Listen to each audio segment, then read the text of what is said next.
नमस्कार। आज एक बहुत ही दिलचस्प कहानी पर बात करते हैं। एक ऐसी कहानी जो हमें दया और उसके कह सकते हैं अनचाहे नतीजों के बारे में सोचने पर मजबूर कर देती है।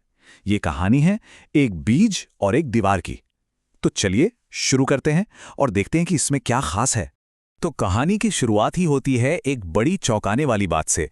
सलाह यह है कि दुखी और बदकिस्मत लोगों से जितना हो सके दूर रहें। सुनने में ये बहुत अजीब और शायद थोड़ा कठोर भी लगता है ना? पर पूरी कहानी का जो सार है वो इसी एक लाइन के आसपास घूमता है। तो सवाल ये उठता है कि भाई ऐसी सलाह कोई क्यों देगा? इसका जवाब हमें एक कहानी में मिलता है। एक कौवा, एक बीज और एक घंटाघर की कहानी। यही कहानी हमें दया का एक दूसरा, शायद थोड़ा अंधेरा पहलू दिखाती है। तो देखिए, कहानी कुछ यूं शुरू होती है। एक बहुत बड़ा पुराना सा घंटाघर है। उसके ऊपर से एक कौवा उड़ता हुआ जा रहा है और उसकी चोंच में दबा है एक छोटा सा बीज। अब होता क्या है कि अचानक वो बीज उसकी चोंच से फिसलता है और सीधा जाके अटक जाता है घंटाघर की दीवार में बनी एक पतली सी दरार में। बस यहीं से सारा खेल शुरू होता है। अब वो बीज वहां फंसकर समझिए कि मरने की कगार पर था। उसकी आखिरी उम्मीद बस वो दीवार ही थी। तो उसने उसी दीवार से मदद मांगी जिसने उसे अनजाने में ही सही अपने कैद में ले लिया था। उस बीज के लिए अब वो दीवार ही सब कुछ थी। और देखिए, बीज ने दीवार को मनाने के लिए क्या क्या तरकीबें अपनाई। उसने भगवान का नाम लिया, दीवार की ऊंचाई और सुंदरता की खूब तारीफ की, यहां तक कह दिया कि वो अपने परिवार से बिछड़ गया है, उस पर दया करो, और एक वादा भी किया कि वो हमेशा पूरी जिंदगी बस उसी छोटी सी दरार में ही रहेगा, कभी कोई तकलीफ नहीं देगा। अब बीज की इन बातों का दीवार पे असर तो होना ही था।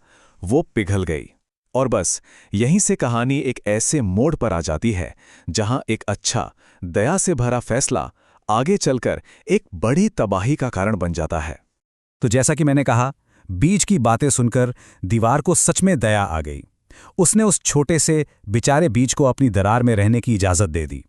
और यही वो पल था, वो टर्निंग पॉइंट, जहां करुणा ने अनजाने में आने वाले एक बड़े खतरे के लिए दरवाजा खोल दिया। और फिर धीरे धीरे तबाही ने दस्तक देना शुरू किया। देखिए, पहले तो दीवार ने उसे पनाह दी, पर बहुत जल्द उस बीज से जड़ें फूटने लगीं और वो जड़ें दीवार के अंदर ही अंदर फैलने लगीं, दरारों को और चौड़ा करने लगीं।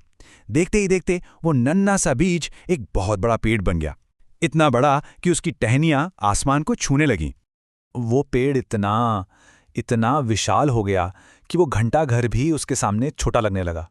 और उसकी जड़ें वो इतनी मोटी और मजबूत हो गईं कि उन्होंने उसी दीवार को तोड़ना शुरू कर दिया जिसने कभी उसे जिंदगी दी थी। सोचिए, सारा पावर डायनामिक पूरी तरह से पलट चुका था। तो इस कहानी का अंत क्या हुआ और इससे हमें सीखने को क्या मिलता है? चलिए अब कहानी के इस आखिरी हिस्से पर नजर डालते हैं और समझने की कोशिश करते हैं।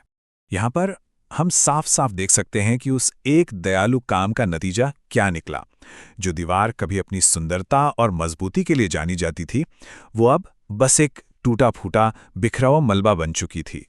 और तब जाकर दीवार को समझ आया, उसे एहसास हुआ कि उसने तो दया दिखाकर खुद अपने ही विनाश को दावत दे दी थी। मतलब जो चीज उसकी सबसे बड़ी खूबी थी, उसकी करुणा, वही उसकी बर्बादी की वजह बन गई। लेकिन अब पछताने से क्या होता? बहुत देर हो चुकी थी। कुछ ही वक्त में वो पूरी की पूरी दीवार ढह गई। कहानी का ये दुखद अंत हमें यही सिखाता है कि कुछ फैसलों के जो नतीजे होते हैं, उन्हें बदला नहीं जा सकता। और आखिर में ये कहानी हमें एक बहुत बड़े सवाल के साथ छोड़ जाती है कि हमारी दया की, हमारी रहमदिली की कोई सीमा होनी चाहिए? क्या बिना सोचे समझे की गई मदद कभी-कभी खुद हमारे लिए ही तबाही का कारण बन सकती है? ये एक ऐसा सवाल है जिस पर सोचना वाकई बहुत जरूरी है।